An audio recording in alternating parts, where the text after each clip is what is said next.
পোনপ্ৰথমে ভাৰতীয় জনতা পাৰ্টি আৰু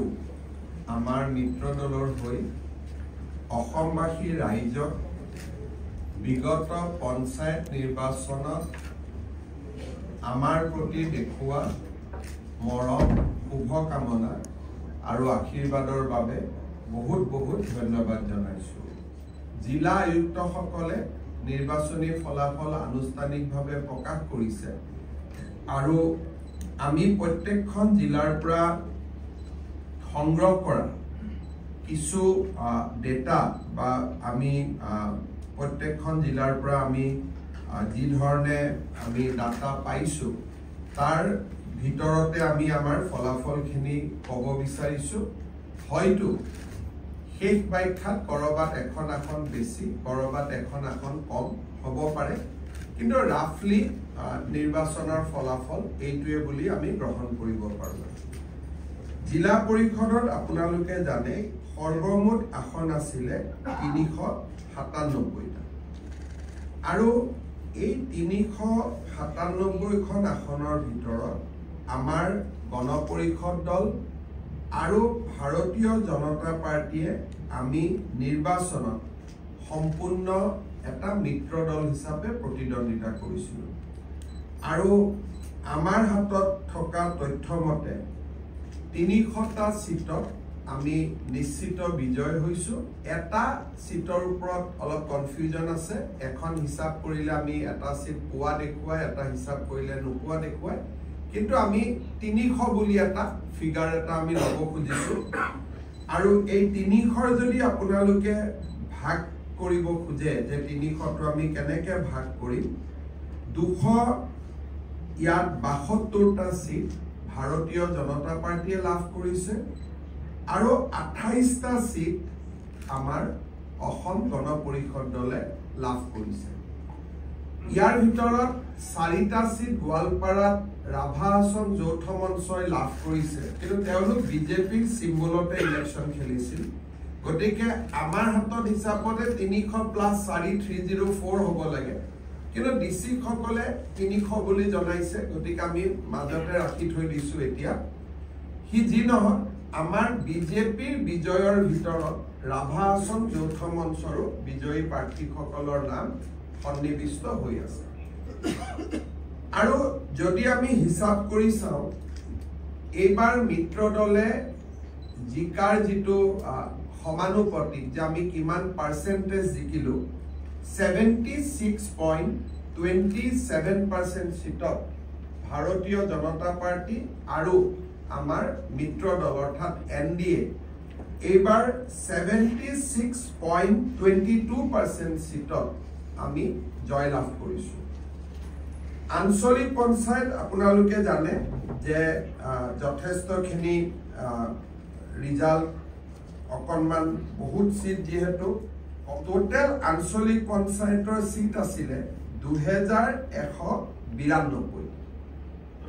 আৰু 2192টা সিটৰ ভিতৰত ভাৰতীয় জনতা পাৰ্টি আৰু AGP দলে আমি লগ লাগি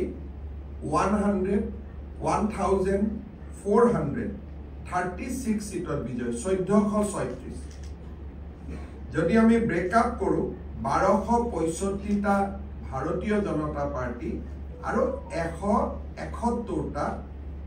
আমাৰ অসম গণ পৰিষদ, সম্পূৰ্ণ মিলি 1436। যদি আমি কংগ্ৰেছ দলৰ ফলাফল চাব যাওঁ, তেতিয়াহ'লে কংগ্ৰেছ দলে জিলা পৰিষদত আমাৰ হাতত কৰবাত এটা দুটা খেলি মেলি হ'ব পাৰে, কংগ্ৰেছে আমাৰ হাতত পৰা তথ্য মতে 72টা সিটত জিকিছে আৰু 72টা সিট যদি আমি হিচাপ কৰোঁ, ই মাত্ৰ 18%। আমি 76.22 আৰু কংগ্ৰেছ দল অনলি 18%। আৰু আঞ্চলিক পঞ্চায়ততো যদি আমি হিচাপ কৰোঁ, তেতিয়াহ'লে কংগ্ৰেছ দলে আঞ্চলিক পঞ্চায়তত 21% সিট আৰু বিজেপি দলে আমি মিত্ৰ গোষ্ঠীৰ সৈতে লাভ কৰিছো 66%। এতিয়া এই ডেটাটোক যদি আমি যোৱা বছৰৰ পঞ্চায়ত নিৰ্বাচনৰ সৈতে অকণমান সামঞ্জস্য ৰাখিব খোজো, যোৱাবাৰ বিজেপি আৰু এজিপি দলে যদি আমি একেবাৰে এনডিএ হিচাপে ক'ব যাওঁ, বিজেপিয়ে অকলে লাভ কৰিছিল 50.48 আৰু এজিপি দলে লাভ কৰিছিল 4.52। যোৱাবাৰ ইলেকশ্যনত বিজেপি আৰু এজিপি দলৰ দুইটাৰ যদি আমি পাৰফৰ্মেন্সটো যোগ কৰি দিওঁ 55% আছিল। আৰু যদি অকণমান আৰু চাব যায়, বিজেপি আৰু এজিপি লগাই যোৱাবাৰ আমি 231টা সিট আমি পাইছিল, 231। সো 231টা সিট 300 হলগৈ আৰু 55% 76% হল। কংগ্ৰেছ দলৰ ইন্টাৰেষ্টিং হল যে যোৱাবাৰ কংগ্ৰেছ দলে 35% সিট জিকিছিলে অলমোষ্ট জিলা পৰিষদত, আৰু 35%ৰ জায়গাত এইবাৰ তেওঁলোকে 18% জিকিলে, যিটো আমি হাফত পুৰা হাফ বুলি নকৈ 36 হ'ব, হাফৰ ওচৰে পাজৰে 18%। আঞ্চলিক পঞ্চায়তত যোৱাবাৰ আমি লাভ কৰিছিলো দুইটা দলে লগ লাগি ৰাফলি 52%। এইবাৰ আমি লাভ কৰিছো 66%। আৰু যোৱাবাৰ আঞ্চলিক পঞ্চায়তত কংগ্ৰেছ দলৰ পাৰ্চেন্টেজ আছিলে 35 আৰু এইবাৰ তেওঁলোকৰ নামি আহি হল 21। তাৰমানে যদি বিশ্লেষণত চাই, কংগ্ৰেছ দলে এই নিৰ্বাচনত তেওঁলোকৰ আগৰ বাৰৰ পঞ্চায়ত নিৰ্বাচনৰ তুলনাত আধা হল, 100% তেওঁলোকৰ কমি আহিলে। আগত যদি 50 আছিলে 25 হল, তেওঁলোক আধা হল। আৰু প্ৰথমবাৰৰ বাবে আমি পঞ্চায়ত ইলেকশ্যনত জিলা পৰিষদত 75%তকৈ ওপৰত যাব পাৰিম। বজালী জিলাত 5খন আসন আছিল, 5খন আসনত আমি 4খন আসন আমি লাভ কৰিবলৈ পাইছো। বৰপেটাত আমাৰ 19খন আসন আছিলে, আমি 7খন আসনত জিকিছো। বিলাসীপাৰাত আমাৰ 4খন আসন আছিলে, আমি 2খন আসনত জিকিব পাৰিছো। এতিয়া বিশ্বনাথ জিলালৈকে চাওক, বিশ্বনাথত 12খনৰ 12খনতে আমি জিকিছো। মই এজিপি ইয়াত এজিপি নাছিলে ক্যান্ডিডেট, কিন্তু আমি তথাপিতো মিত্ৰ দল বুলি কৈছো যে 12খনৰ 12। বঙাইগাঁৱত 12খন আসনৰ দুইটা দল লগ লাগি 8। কাছাৰত যদি চাই 25খন আসন আছিলে, আমি 16খন আসন। চৰাইদেউ যেটো আমাৰ যোৰহাট লোকসভা সমষ্টিৰ অন্তৰ্গত 8খন আসনে বিজেপি জিকিছে। দৰঙত আমাৰ 12খন আসন আছিলে, আমি 7খন আসনত জয়লাভ কৰিছো। ধেমাজিত খুব ইম্পৰ্টেন্ট ৰিজাল্ট এইটো, 12খনৰ 12খনতে আমি জয়লাভ কৰিছো। ধুবুৰীত 12খনৰ আমি 3খনত জিকিছো। ঢকুৱাখানাত আমি 4খনৰ 4 জিকিছো। ডিব্ৰুগড়ত 22খনৰ আমি দুইটা লগ লাগি 22খনে জিকিছো। গোৱালপাৰাত এটো খুব এটা সিগনিফিকেন্ট ৰিজাল্ট, তাতে সাধাৰণতে বিজেপি ইমান নিজিকে। এবাৰ 16টা সিটৰ আমি 10টা সিট, আমি 7টা, এজিপি এটা, ৰাভা আসন 2টা, কিন্তু ৰাভা আসনো বিজেপি সিম্বলতে, গতিকে 10টা। গোৱালপাৰাটো আমি জিলা পৰিষদ গঠন কৰিম। গোলাঘাটত 20টাৰ 20খন আসনে আমি পাইছো। গুৱাহাটীত 6টাৰ 6খনে পাইছো। হাইলাকান্দিত 8খনৰ ভিতৰত 3খন, হোজাইত 12খনৰ ভিতৰত 7খন। যোৰহাটত খুব ইম্পৰ্টেন্ট ৰিজাল্ট, 16খনৰ 16খনে আমি পাইছো। কলিয়াবৰত 8খনৰ আমি 8খনে পাইছো। লখিমপুৰত আমি 15খনৰ 13খন পাইছো। মাজুলীত 4ৰ ভিতৰত আমি 4 পাইছো। মৰিগাঁৱত 12খনৰ ভিতৰত আমি 8খন পাইছো। নগাঁৱত 19খনৰ ভিতৰত আমি 11 11খন পাইছোঁ, নলবাৰীত 12খনৰ ভিতৰত আমি 11খন পাইছোঁ, নৰ্থ কামৰূপত 12খনৰ 12খন,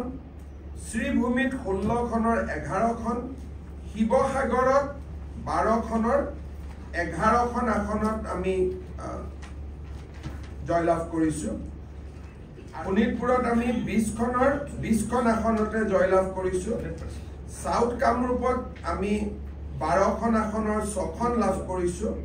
মানকাছাৰত আমি আসন জইন কৰা নাই, তিনিচুকীয়াতো আমি 22খন আসনত জয়লাভ কৰিছোঁ। তাৰমানে এক প্ৰকাৰ যদি আপোনালোকে চাব যায় সংখ্যালঘু এলেকাটোক বাদ দি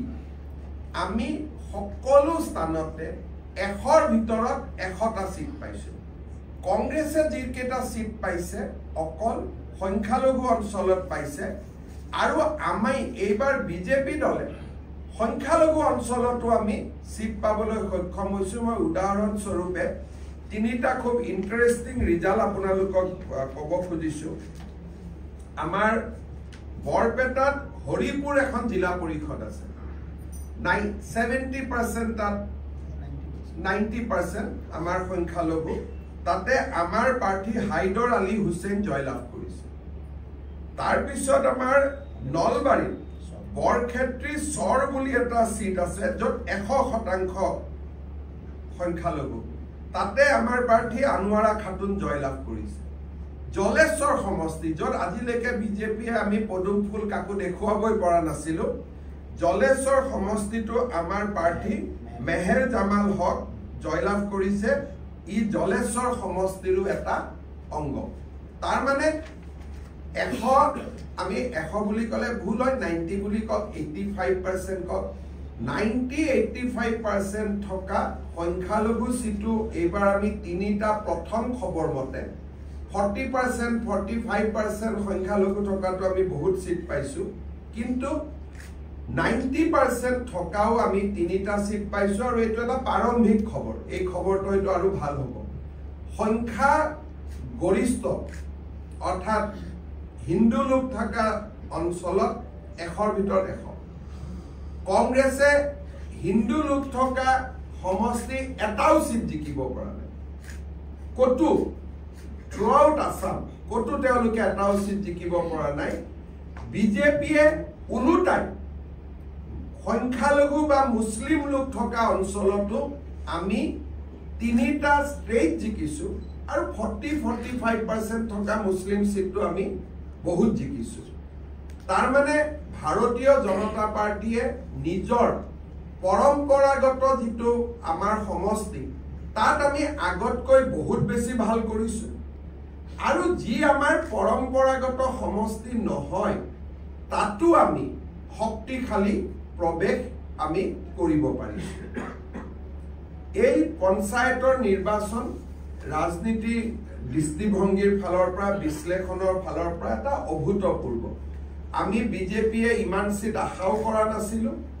কাৰণ আমি সদায় কেতিয়াও যোৰহাটত আমি 100 পাম, মাজুলীত 100ৰ ভিতৰত 100 পাম, শিৱসাগৰত 99 পাম, ডিব্ৰুগড়ত 100ৰ ভিতৰত 100 পাম, তেনেকৈ আমি ভবাও নাছিলোঁ। সকলো জেগাতে 1-2টা সিট ক'ৰবাত এৰি যাব বুলি আমি আশা কৰিছিলোঁ, কিন্তু ৰাইজে এইবাৰ আমাক য'ত আমি আশা কৰিছোঁ তাতকৈ আমাক আশাতকৈ বেছি ভোট দিছে, আৰু য'ত আশা কৰা নাই তাতো আমাক তেওঁলোকে যথেষ্ট মৰম সাদৰ দেখুৱাইছে। সংখ্যালঘু এৰিয়াত আৰু এটা ডাঙৰ ডেটা পিছত আমি আপোনালোকক দিম। ক'ৰবাত আমি হাৰিছোঁ যদিও ছাবষ্টেঞ্চিয়েল ভোট পাইছোঁ। ধৰক মই এটা সৰু উদাহৰণে দিওঁ, হোজাই, ধিং, চামগুৰি, এইবিলাক সমষ্টিত এতিয়াতো সমষ্টিবিলাক বদলি গ'ল। বদলি যোৱাৰ পিছতো 90% য'ত সম্পূৰ্ণ সংখ্যালঘু লোক থাকে তাতে বিজেপিয়ে হাৰিছোঁ, কিন্তু 30-35% ভোট পাব সক্ষম হৈছে। ক'ৰবাত এতিয়া ধৰক চমৰীয়াতে আমাৰ প্ৰাৰ্থীগৰাকীয়ে হাৰিছে, তাত এইটো 100% মুছলিম ডমিনেটেড চিট, কিন্তু হাৰিলেও আমাৰ প্ৰাৰ্থীগৰাকীয়ে 30% ভোট পাইছে। তাৰমানে পৰম্পৰাগত স্থানততো আমি ভাল কৰিছোঁৱেই, য'ত আমি সদায় কৰোঁ তাত আমি 80% কৰোঁ, 70 কৰোঁ, এইবাৰ তাত আমি 100 কৰিছোঁ। আৰু য'ত আমি কেতিয়াও ভাল ভোট নাপাওঁ তাতেও এইবাৰ আমি খুব ভাল ভোট কৰবাত হয়তো আমি জিকা নাই কিন্তু আমি সেকেন্ড পজিশনলৈকে পদুমৰ চিনত বা হাতীৰ চিনত আমি সেকেন্ড পজিশনলৈকে আহি গৈছো ইউডিএফ ৰাইজৰ দল এইবিলাক পিছত আছে আমি সেকেন্ড পজিশনলৈকে গুচি গৈছো যোৱা অহা কেইটামান দিন পিছত আমি পুৰা ডেটা পালে আপোনালোকক দিম যে সংখ্যালঘু সিট আমি কোট প্ৰথম পাৰিছো তিনটাটো মই কলুৱে আৰু এটা দুটা ওলাব সেকেন্ড হোৱা বহুত সমষ্টি আছে যত নেকি আমি সেকেন্ড হ'ব পাৰিছো আৰু সেকেন্ড হবৰ কাৰণে টান ইউডিএফ আছে ৰাইজৰ দল আছে তথাপিতো আমি সেকেন্ড হৈছো আৰু যত সংখ্যাগৰিষ্ঠ অঞ্চলত আমি যত আগত 80 পাওঁ বা 75% পাওঁ তাত এইবাৰ আমি 100 লৈকে গৈছো লোকসভা নিৰ্বাচনতকৈ ভোট বহুত বাঢ়িছে আৰু আপোনালোকে জানে মই এটা কাটিগৰা বুলি এটা সিট কওঁ কাটিগৰা সিটত গোটেই জিলা পৰিষদত আমি 4000 ভোটত গোটেই কিটা জিলা পৰিষদ মিলালে 4000 ভোটত আমি জিকিছো কিন্তু তাত বদৰপুৰ টাউনখনে ভোট দিয়া নাই বদৰপুৰ টাউনত আমি পৰম্পৰাগতভাৱে 25000 ভোট পাওঁ তাৰ মানে গাঁৱৰ লগত যেতিয়া ওচৰত থকা নগৰ কেইখন আমাৰ যোগ কৰি দিয়ে তেতিয়া আমাৰ মাৰ্জিনটো আৰু বহুত বাঢ়ি যায় ধৰক ধুবুৰীত এতিয়া ইলেকশ্যন হৈছে এইটো গাঁৱৰ ৰিজাল্ট ধুবুৰী টাউনখন নাই ধুবুৰী টাউনখন পৰম্পৰাগতভাৱে বিজেপি সদায় আশীৰ্বাদ কৰে বাঢ়ি যায় এটা কামৰূপত মই এটা ৰিজাল্ট দিছো আপোনালোকক কামৰূপৰ ৰিজাল্টত গুৱাহাটী সিটিখন নাই গতিকে সিটিখন অহাৰ লগে লগে ৰিজাল্টটো আৰু এম্প্লিফাই হয় কাছাৰ জিলাৰ মই ৰিজাল্ট দিছো শিলচৰ টাউনখন নাই নলবাৰী ৰিজাল্ট দিছো নলবাৰী টাউনখন নাই বৰপেটা ৰিজাল্ট দিছো বৰপেটা টাউনখন নাই গতিকে লগত যদি টাউনখন যোগ কৰি দিয়ে কংগ্ৰেছৰ ভোট আৰু কমি যায় যদি বিধানসভা হিচাপত চাব কাটিগৰাত যদি আজি কংগ্ৰেছে 40% পাইছে আমি 60 পাইছো বদৰপুৰখন ইয়াত লগাই দিয়াৰ লগে লগে কংগ্ৰেছৰ ভোটটো 30 হৈ যায় আমি 70 লৈকে গুচি যাওঁ এই ৰিজাল্টটোৱে যদি আমি বিধানসভাত ৰেপ্লিকেট কৰিব চেষ্টা কৰো প্ৰায় 103টা সিট ওলায় যদি বিধানসভা ইলেকশ্যনৰ লগত টাউনত যোৱাবাৰ মিউনিচিপালিটিত পোৱা বা লোকসভাত ভোট পোৱা যদি আমি সিটখিনি হিচাপ কৰি দিও সৰ্বমুঠ আমাৰ 103টা সিটত আমি ক্লিয়াৰ লিড ইয়াত দেখা পোৱা যায় গতিকে এটা খুব ডাঙৰ এটা সাংঘাতিক ৰিজাল্ট এটা বহুত বেছি ভাল ৰিজাল্ট প্ৰধানমন্ত্ৰী মোদী ডাঙৰীয়াক আমি ধন্যবাদ জনাইছো তেখেতৰ অসমৰ প্ৰতি থকা ভাল পোৱা সকলো মানুহে গ্ৰহণ কৰিছে আৰু মানুহে তেখেতক মৰম আৰু আশীৰ্বাদেৰে উপচাই দিছে অসমবাসী ৰাইজৰ আশীৰ্বাদ আমি নিৰ্মালী হিচাপে আমাৰ শিৰত তুলি লৈছো আৰু ভাৰতীয় জনতা পাৰ্টি অসম গণ পৰিষদ আৰু ৰাভা আসন যৌথ মঞ্চ গণশক্তি আমি সকলোৱে মিলি মিত্ৰতাৰে বিধানসভাৰ নিৰ্বাচনতো এনেকৈ আমি প্ৰতিদ্বন্দ্বিতা কৰিম আৰু এনেকৈ আমি সুন্দৰ ফলাফল এটা কৰাৰ বাবে আমি চেষ্টা কৰিম লোকসভাৰ পৰা পঞ্চায়ত ইলেকশ্যনৰ মাজত আমি কোনো স্কিম কৰিব পৰা নাই মোক আজি ৰাতিপুৱা এজন মন্ত্ৰীয়ে কৈছে যে মুখ্যমন্ত্ৰী মহোদয় এবাৰ আমি মুখেৰি চলাইছো কাৰণ অৰুণোদয় প্ৰপত্ৰহে যোগাৰ কৰিছো দিব পৰা নাই মহিলাৰ 10,000ৰ প্ৰপত্ৰহে যোগাৰ কৰিছো দিব পৰা নাই লৰা ছোৱালী কৈছো 1 লাখ টকাকৈ আপোনালোকক আমি আত্মসংস্থাপনৰ কাৰণে দিম কিন্তু আমি দিব পৰা নাই এতিয়াৰ পৰা অহা মাহৰ পৰা আমাৰ আঁচনিবিলাক ৰূপায়ণ আৰম্ভ হ'ব গতিকে আপোনালোকে ভাবক যে এই ফলাফলৰ লগত আৰু কিমান এলিমেন্ট যোগ হ'ব আছে এতিয়াতো লোকসভা ইলেকশ্যন হৈ গ'ল পঞ্চায়ত ইলেকশ্যন আমাৰ সাংগঠনিক আৰু আমাৰ মুখৰ কথাৰ ওপৰত ৰাইজৰ ভৰসা এই দুটাক যোগ কৰি আমি এইখিনি পাইছো কিন্তু যেতিয়া আমি এতিয়া গেছৰ চিলিণ্ডাৰৰ দাম কমাম বুলি কৈছো কিন্তু যেতিয়া অক্টোবৰৰ পৰা কমি যাব তেতিয়া তাৰ ইম্পেক্ট আৰু কিমান বিশাল হ'ব পাৰে আপোনালোকে চিন্তা কৰক মহিলাসকলক আমি আত্মসহায়ক গোটক মুখ্যমন্ত্ৰী উদ্যমিতা আঁচনি 30 লাখ মহিলাই 10,000 কৈ পাব এতিয়া মাত্ৰ পাব বুলি কৈ থৈছো পোৱা নাই অহা বিধানসভাৰ ইলেকশ্যনৰ আগলৈকে সকলোৱে পাবগৈ অৰুণোদয় 22 লাখ মানুহে পাই আছে 40 লাখ মানুহৰ হিতাধিকাৰী তালিকা আমাৰ হাতত আছে, দিব পৰা নাই। এতিয়া আমি দিবৰ বাবে আৰম্ভ কৰিম আৰু তাৰ লগে লগে মানুহে দেখিব যে এওঁলোকে মুখেদি যি কথা কয় কামতো একেখিনিয়ে কৰে, তেতিয়া ৰিজাল্টটো আৰু কিমান ভাল হ'ব পাৰে আপোনালোকে এটা ধাৰণা কৰিব পাৰে। এইবাৰৰ ৰিজাল্টত আমি এটা খুব ডাঙৰ কথা লক্ষ্য কৰিছোঁ যে চাহ বাগিচা, জনজাতীয়, আদিবাসী, মুখ্যধাৰাৰ অসমীয়া মানুহ বা আমাৰ 6 জনগোষ্ঠীৰ লোক সকলো লোকে হিয়া উজাৰি এইবাৰ আমাক ভোট দিছে।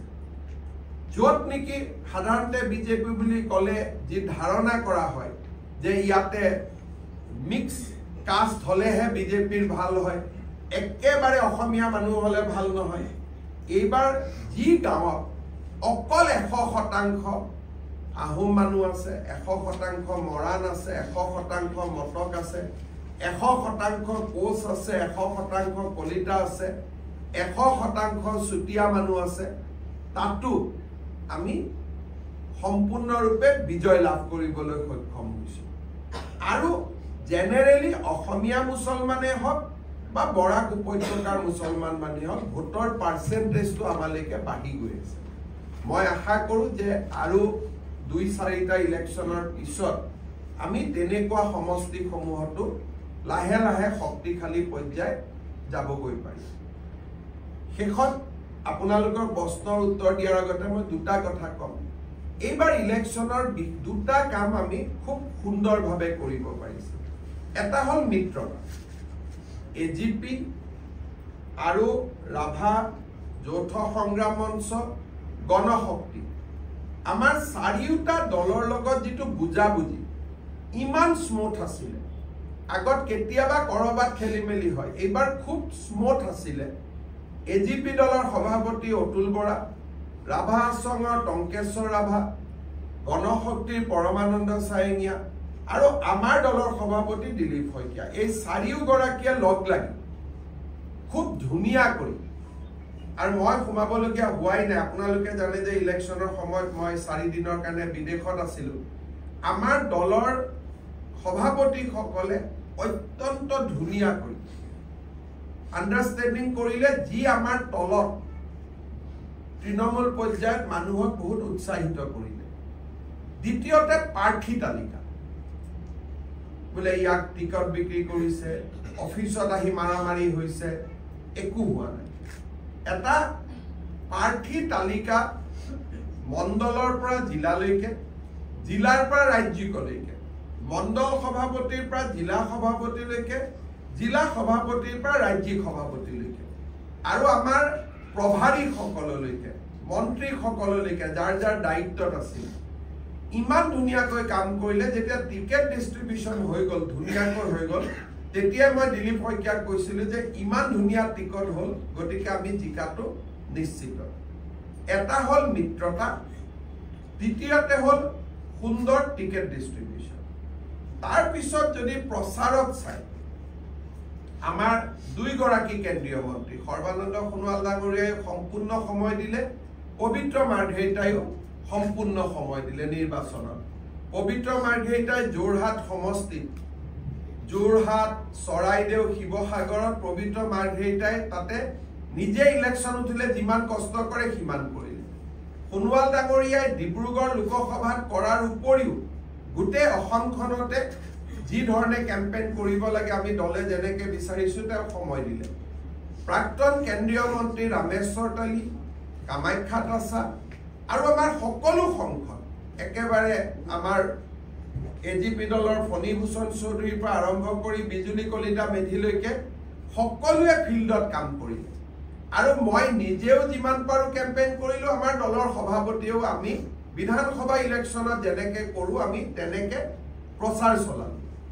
ই এটা আমাক বহুত লাভ কৰিলে। আৰু এটা আমি কৌশলগতভাৱে আমি এটা কাম কৰিছিলোঁ যে সদস্যত যোনেই নুঠক কিয় বিজেপি, আমি কাৰো ছাইড নলওঁ। ইলেকশ্যনৰ আগতে মাতি আনি আমি সকলোকে অভিনন্দন জনালোঁ। তেনেকৈ মোৰ সমষ্টিত এটা সৰু উদাহৰণ দিছোঁ, 4জন উঠিছে, 4জনেই বিজেপি, আমিতো সাইড ল'ব নোৱাৰো চাৰিওজনকে ঘৰত মাতি আনি মই ভাত এসাঁজ খুৱাই পঠাই দিম যে আপোনালোক চাৰিজনে আমাৰ দলৰ জিকা হাৰা থাকিব বন্ধুত্বমূলকভাৱে খেলক কিন্তু আঞ্চলিক আৰু জিলা পৰিষদটো আপোনালোকে বিজেপি এই যেটো পঞ্চায়তৰ আজি ৰাতিপুৱা মোক এজন কংগ্ৰেছৰ এমএলএ ফোন কৰিছে যে দাদা আপুনি টিভিত কৈ আছিলে আপোনাৰ কথাটো নুশুনাৰ কাৰণে আমি হাৰি গলো বোলে কিয় বোলে মই মেম্বাৰত কিবা চিন এটাত উঠাই দিলো সকলোকে এতিয়া জুনে জুনে আমি খুব আমাৰ দলৰ চাৰিওজনো যদি উঠিছে আমি কাকু সমৰ্থন কৰা নাই মই নিজে ভোট দিব গৈছো মেম্বাৰত মই নটা কৰি থৈ গৈছো কাৰণ মেম্বাৰজনত আমি সোমোৱাই নাই আঞ্চলিক আৰু জিলা পৰিষদতহে আমি লাগিছিল সেই কাৰণে যিমান মেম্বাৰে কন্টেষ্ট কৰিলে সকলো মেম্বাৰে কলে মুক দিয়ক বোলে আঞ্চলিকত কাক দিম বিজেপিক দিব জিলাত কাক দিম বিজেপিক দিব গতিকে এইবাৰ আমাৰ গ্ৰাউণ্ড লেভেলৰ কৰ্মীখিনিয়ে খাটিছে কোনোবা এজন মেম্বাৰৰ কাৰণে কিন্তু লগত কৈছে যে আঞ্চলিক আৰু জিলা পৰিষদত আপোনালোকে ভোটটো বিজেপিক দিব এতিয়া আমি কি কৰিম অহা এটা মাহত সদস্য পদত উঠা বিজয়ী আৰু পৰাজিত দুইগৰাকী প্ৰাৰ্থীকে আমি সম্বৰ্ধনা জনাম আমাৰ কাৰ্যালয় কাৰণ তেওঁলোক পাৰ্টিৰে মানুহ নিজৰ ভিতৰতে ইলেকশ্যন উঠিছে জিকা হাৰিলে যোন জিকিলে গ'ল যোন হাৰিলে গ'ল কিন্তু তেওঁলোকতো আমাৰ গোটেইখিনি দলৰ মানুহ গতিকে আমি এখন মিলন সমাৰোহ এখন কৰি বিজিত পৰাজিত দুইটা পাৰ্টিকে আমি মাতি আনি আমি তেওঁলোকক সম্বৰ্ধনা জনাম যাতে আমাৰ তৃণমূল পৰ্যায়ৰ একতাটো সুন্দৰ হৈ থাকে আঞ্চলিক আৰু জিলা পৰিষদত এইবাৰ আমাৰ বিসম্বাদী বুলিব কোনো নাছিলে খুব কম আৰু একেবাৰে নেগলিজিবল সেইকাৰণে ই আমাৰ বাবে এটা অত্যন্ত বিধানসভা ইলেকশ্যনৰ প্ৰাক মুহূৰ্তত আমাৰ কাৰণে এইটো এটা ডাঙৰ বুষ্টাৰ হয় আমি বহুত এটা সঞ্জীৱনী শক্তি পালো ৰাইজক আমি প্ৰতিশ্ৰুতি দিছো যে আমি 24 ঘণ্টা 365 দিন আৰু কাম কৰিম আপোনালোকক দিয়া প্ৰতিশ্ৰুতি আমি পূৰণ কৰিম কংগ্ৰেছ দলৰ ওপৰত মই একো কমেন্ট দিব খোজা নাই তেওঁলোক ইমান ৰাজনৈতিকভাৱে অপৰিপক্ক এতিয়া মানুহক কৈছে যে এটা ধাৰু এটা জিকো এটা ধাৰু এটা জিকো গতিকে তেওঁলোকৰ পলিটিক্যাল ইমেচিউৰিটি যে তেওঁলোক যে কেনেকে ধৰণে কথা ক'ব পাৰে কিমান বেছি পলিটিক্যালি ইমেচিউৰ আজিৰ ষ্টেটমেন্ট বিলাকতে তাৰ প্ৰমাণ হৈছে গতিকে তেওঁলোকৰ ওপৰত কথা কৈ কোনো লাভ নাই পুনৰ অসমবাসী ৰাইজক ধন্যবাদ জনাইছো আমাৰ এখন বিজিত আমাৰ পঞ্চায়তৰ সভাপতি নিৰ্বাচন হৈ যোৱাৰ পিছত গুৱাহাটীত আমি ভাৰতীয় জনতা পাৰ্টিৰ এখন পঞ্চায়ত সন্মিলন কৰিম আৰু সকলো জিলা পৰিষদ আঞ্চলিক পঞ্চায়ত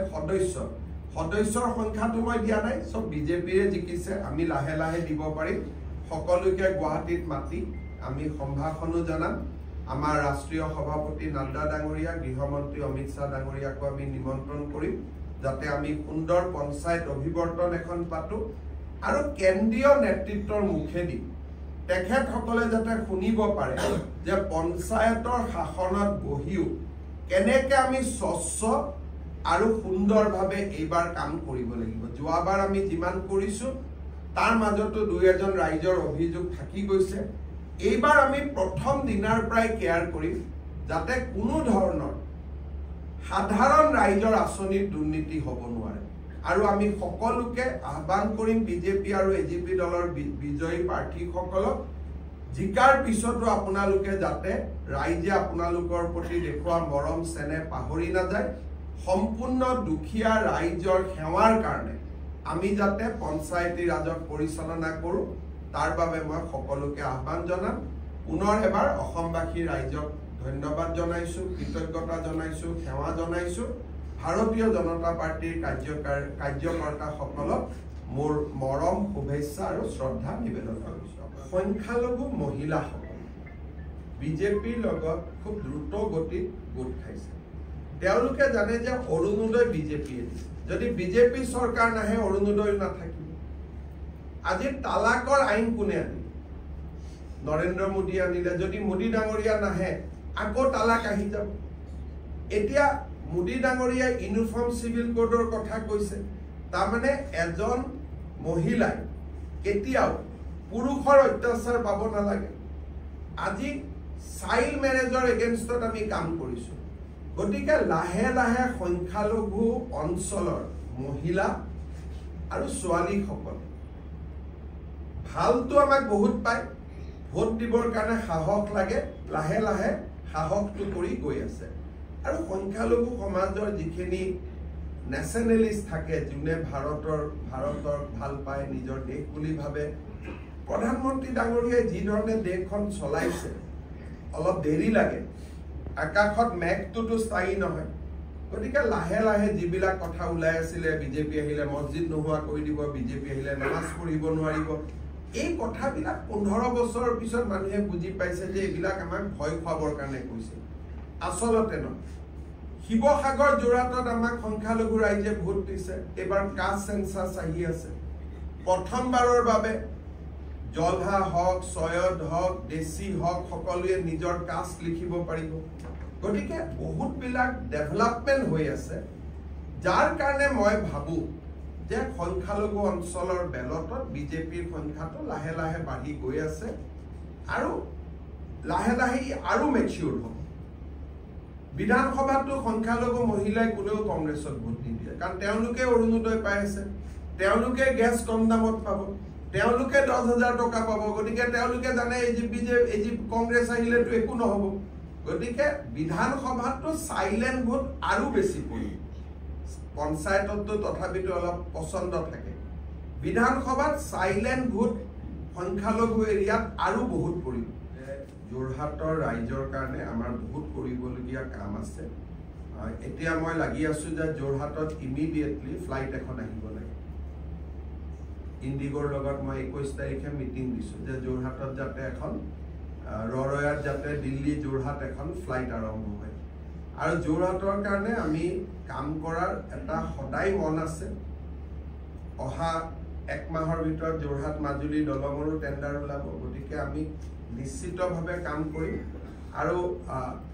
ইলেকশন খেলা নেখেলা এইটো দলে ঠিক কৰিব এটা বেলেগ কথা কিন্তু মোৰ এটা সমষ্টি আছে গতিকে সমষ্টিৰ ওপৰত দুটাত যদি ইলেকশন খেলিব লাগে দিলীপ শইকীয়াৰ অনুমতি দিব লাগিব গতিকে সেইটো এটা পৰৱৰ্তী সময় দেখা বিবেচনা কৰা কথা আমি এটা টেকনলজি আনিছো কেতিয়াবা ফ্লাইওভাৰ বনাবৰ কাৰণে ডাঙৰ গছ বা ৰাস্তা বনাবৰ কাৰণে ডাঙৰ গছ বা ইণ্ডাষ্ট্ৰি বনাবৰ কাৰণে ডাঙৰ গছ চৰকাৰৰ নিয়ম হ'ল যে এডাল গছ যদি কাটো 10ডাল গছ আমি নতুনকৈ ৰুব লাগে কিন্তু তথাপিতো মানুহে অলপ কষ্ট পায় সেই কাৰণে আমি এটা গুৱাহাটীত এবাৰ ফ্লাইওভাৰত আমি আৰম্ভ কৰিছো এটা মেচিন আছে যোনে নেকি গছডাল শিপাৰ পৰা টানি দিয়ে আৰু আমি তাক নতুনকৈ গছডাল আমি ৰুম আৰু ডিপাৰ্টমেন্টে গছডালক প্ৰতিপালন কৰিম কাৰণ ৰুলেওতো নহব তাত পানী দিব লাগিব সাৰ দিব লাগিব আমি চেষ্টা কৰিম যাতে গছডালক আমি জীয়াই ৰাখিব পাৰো দিল্লীত নতুন অসম ভৱনটো বনি আছে নতুন অসম ভৱনৰ সন্মুখত দুডাল ডাঙৰ গছ আছিল আপোনালোকে যদি লক্ষ্য কৰে তাক আমি পুৰণা অসম ভৱনলৈকে লৈ গলো এডাল নাবাছিলে এডাল ধুনীয়াকৈ বাচিছে গতিকে এই টেকনলজিটো আমি এতিয়া বেছিকৈ ব্যৱহাৰ কৰিম যাতে মানুহে কষ্ট নাপায় কাৰণ উন্নয়নো লাগিব আৰু বিকল্প ব্যৱস্থাও লাগিব সব ক্ৰাইম এনেকুৱা আমাৰ ড্ৰাগছৰ লগত জড়িত বহুত ল'ৰা আছে তেওঁলোকে যেতিয়া পইচা নাপায় চেইন স্নেচিং মোবাইল স্নেচিং এইটো এটা অপকৰ্ম কৰে বেসিক্যালি আমাৰ গুটে অ্যাসেসমেন্টটো হল ড্ৰাগছ এডিক্ট বিলাকে ম্যাক্সিমাম ক্ৰাইম কৰে ধৰি থকা হৈছে কিন্তু এটা সময় বেল পায় আকৌ ওলাই আহে গতিকে এই আগতকৈ কমিছে কিন্তু সম্পূৰ্ণ নিৰাময় কৰিবৰ কাৰণে এটা সাইকেল লাগিব 5-6 বছৰ নিৰন্তৰ প্ৰচেষ্টাত এইটো কমিব আৰু কমি আছে শেষ হোৱা নাই কিন্তু এটা সময়ত ই নোহোৱা হ'ব দুটা কথা প্ৰথম কথা যে আপুনি সংঘ ঈদৰ দিনা আপুনি নামাজটো ক'ত পঢ়িব গুৱাহাটীত পঢ়িব নে যোৰহাটত বিহুৰ দিনা আপুনি লতাশিলত যাব নে যোৰহাটত যাব আমাৰ ভোটাৰ বিলাকে খুব সাধাৰণ কথা আছে মই হিন্দু মুছলিম সেকুলাৰ কৈছো আপোনাৰ নামাজ পঢ়িব মন ক'ত শিকিছে ক'ত শিকা নাইতো আপোনাৰ কথা কিন্তু নামাজটো আপুনি আমবাৰীত পঢ়িবনে যোৰহাটত গৈ পঢ়িব বিহুত আপুনি লতাখিল বিহুখন বহুত পুৰণা বিহু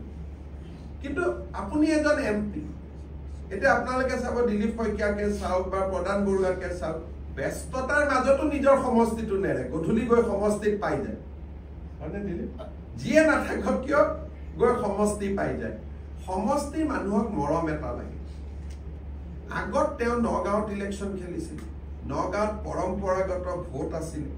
মানুহে বাধ্যত পৰি কংগ্ৰেছক দিছিলে ভাবে বিজেপি আহিলে মছজিদ জ্বলাই দিব মাদ্ৰাসা জ্বলাই দিব গতিকে তেওঁলোকে কেতিয়াও জনপ্ৰিয়তাৰ ভোট পোৱা নাছিল ভয়ৰ ভোট পাইছিল আজি ইমান দিনে যে কংগ্ৰেছৰ সংখ্যালঘু অঞ্চলত যে এমপি বিলাক জিকে তেওঁলোকে ভাবে তেওঁলোক জনপ্ৰিয় কাৰণে জিকে কিন্তু এইটো জনপ্ৰিয়তাৰ ভোট নহয় সংখ্যালঘু মানুহৰ মনত সুমুৱা ভয়ৰ ভোট এইটো যে বিজেপিক ভোট দিলে আজি যে প্ৰদ্যুৎ বৰদলৈ জিকে এইটো জনপ্ৰিয়তাৰ ভোট নেকি এটা জায়গাত প্ৰদ্যুৎ বৰদলৈ যাওক এটা জায়গাত আমাৰ কোনোবা এজন এমপি যাওক জনপ্ৰিয়তাটো আমাৰ বেছি কিন্তু ভোটৰ সময়ত মানুহখিনিক ভয় খুৱাই দিয়া যে মছজিদ ভাঙিব মাদ্ৰাসা ভাঙিব গতিকে ভয়তহে প্ৰদ্যুৎ বৰদলৈ ভোট দিয়ে ভয়তহে ৰকিবুল হুছেইনক ভোট দিয়ে ভয়তহে গৌৰৱ গগৈক ভোট দিয়ে যোৰহাটততো ভয় নাই গতিকে যোৰহাটৰ মানুহে পাৰফৰ্মেন্স বিচাৰে সংসদত তেওঁ মণিপুৰৰ কথা কয় যোৰহাটৰ কথাটো নকয় আল্টিমেটলি এমপি জনক কাৰ কথা ক'ব লাগিব কাৰণ মই ভাবো যে পলিটিক্যাল দেউতাকৰ পৰা ডাইৰেক্টলি যদি কোনোবা পলিটিশিয়ান হৈ যায় তেতিয়ালে কৰবাত নহয় কৰবাত এক্সিডেন্ট হ'ব কিন্তু কাৰ্যকৰ্তা হৈ যদি পলিটিশিয়ান হয় এক্সিডেন্ট নহয় মই কাকো নাম ধৰি কোৱা নাই কিন্তু মই ইয়ং পলিটিশিয়ান সকলক ক'ব খোজো বিশেষকৈ যাৰ দেউতাক পলিটিশিয়ান তেওঁলোকে দেউতাকৰ লিগেচিটো বাদ দি নিজে কাৰ্যকৰ্তা হয় যে যুৱ মৰ্চা কৰিলো মহিলা মৰ্চা কৰিলো ভাৰতীয় জনতা পাৰ্টি কৰিলো এসময়ত এমএলএ খেলিলো বোলে নহয় মোৰ দেউতাৰ এমএলএ আছিল মই এমএলএ হম বহুত দিনলৈকে এইটো নচলে সদায় মোদী ডাঙৰীয়া এই কথাটোকে কৈ থাকে যে ফেমিলি ৰাজনীতি মানুহে এবাৰ বোলে ধুনীয়া এইটো অমুকৰ ল'ৰা গতিকে বাপেকৰ দৰে হ'ব বুলি এবাৰ ভোট দি দিয়ে কিন্তু এটা সময়ত মানুহৰ আমুৱাই যায় এইটোতো বাপেকৰ লগত কোনো লিংক নাই তৰুণ গগৈ কেতিয়াবা নিজৰ ল'ৰাক বিদেশী ৰাষ্ট্ৰৰ নাগৰিক কৰিলে গতিকে তৰুণ গগৈটো সকলো হ'ব নোৱাৰে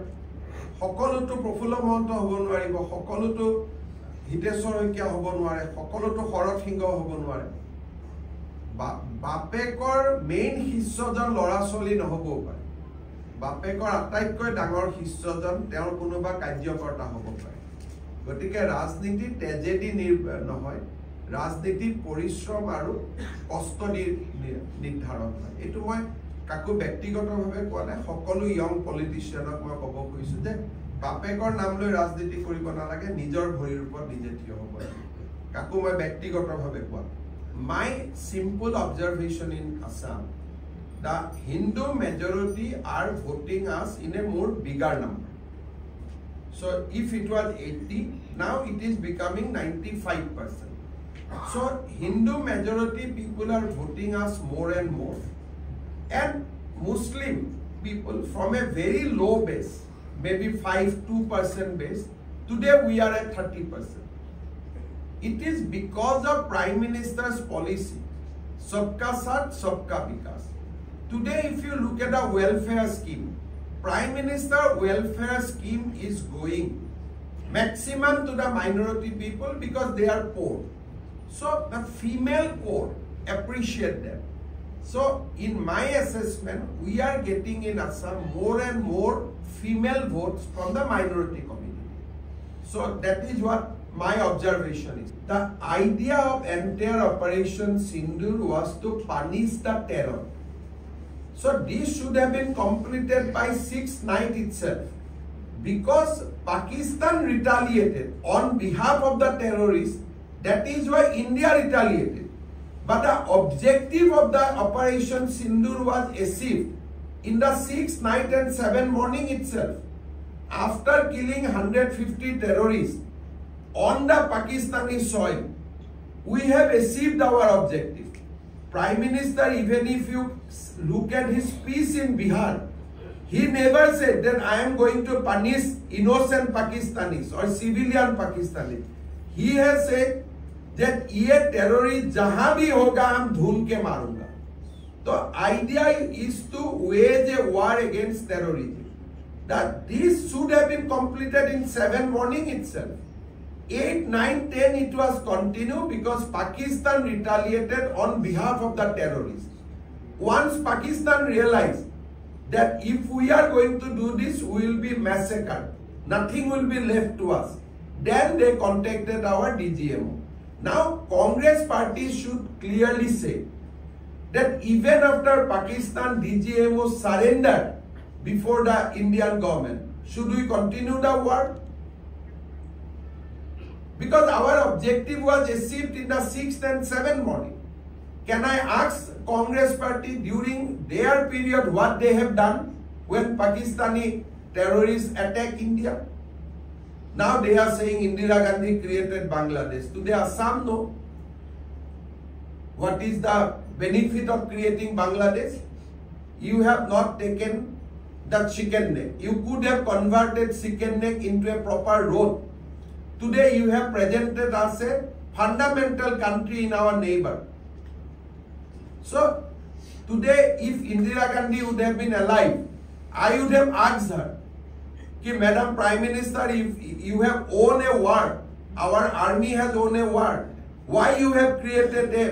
allowed to create a Islamic Republic in our next door? Why you have not negotiated the chicken neck?